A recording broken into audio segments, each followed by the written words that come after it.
ഇസ്രായേലിലെ കണ്ണ് എപ്പോഴും ഉള്ള ഇറാൻ ആണവ കേന്ദ്രമാണ് ബുഷ്ഹർ. ബുഷ്ഹർ വീണ്ടും പൂർവാധികം ശക്തിയോടെ ഉയരുകയാണ്. ബുഷ്ഹർ പദ്ധതി ഷെഡ്യൂളുകൾക്ക് അനുസൃതമായ നിർമ്മാണ പ്രവർത്തനങ്ങൾ തുടർന്നതിനാൽ ബുഷർ ആണവ നിലയത്തിലെ രണ്ടാമത്തെയും മൂന്നാമത്തെയും യൂണിറ്റുകളുടെ സംയുക്ത ഭൗതിക പുരോഗതി 18% എത്തി എന്നാണ് ഇറാൻ അറിയിക്കുന്നത്.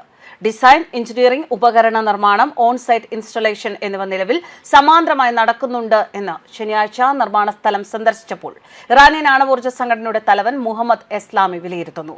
ആഭ്യന്തര വിദഗ്ധരുടെയും പ്രധാന കരാറുകാരുടെയും പങ്കാളി കമ്പനികളുടെയും പങ്കാളിത്തത്തോടെ പദ്ധതി ക്രമാനുഗതമായി പുരോഗമിക്കുകയാണ്. സമയപരിധി പാലിക്കുന്നുണ്ട്. സാധ്യമാകുന്നിടത്തെല്ലാം ആഭ്യന്തരമായി നിർമ്മിച്ച ഉപകരണങ്ങളുടെ ഉപയോഗത്തിന് ഇറാൻ മുൻഗണന നൽകുന്നുണ്ട്.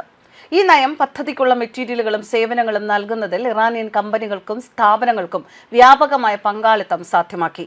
ഇറാനിയൻ കോൺട്രാക്ടർമാർ ജോലി ചെയ്യുന്ന ഏകദേശം 5600 തൊഴിലാളികൾ നിലവിൽ സ്ഥലത്ത് സജീവമാണ്. ഇറാന്റെ 7ാമത്തെ ദേശീയ വികസന പദ്ധതി പൂർത്തീകരിച്ചതിന് ശേഷമുള്ള ആദ്യ വർഷത്തിൽ യൂണിറ്റുകൾ ഘട്ടം ഘട്ടമായി പ്രവർത്തനക്ഷമമാകുന്നുവെന്ന് പ്രതീക്ഷിക്കുന്നതായും അദ്ദേഹം പറഞ്ഞു. ഇറാനിലെ ഏക വാണിജ്യ ആണവ നിലയമാണ് ബുഷ്ഹർ. ഇത് റഷ്യൻ സാങ്കേതിക വിദ്യ ഉപയോഗിച്ചാണ് നിർമ്മിച്ചിരിക്കുന്നത്. കൂടാതെ റഷ്യൻ വിദഗ്ധരുടെ മേൽനോട്ടത്തിൽ പ്രവർത്തിക്കുകയും ചെയ്യുന്നു.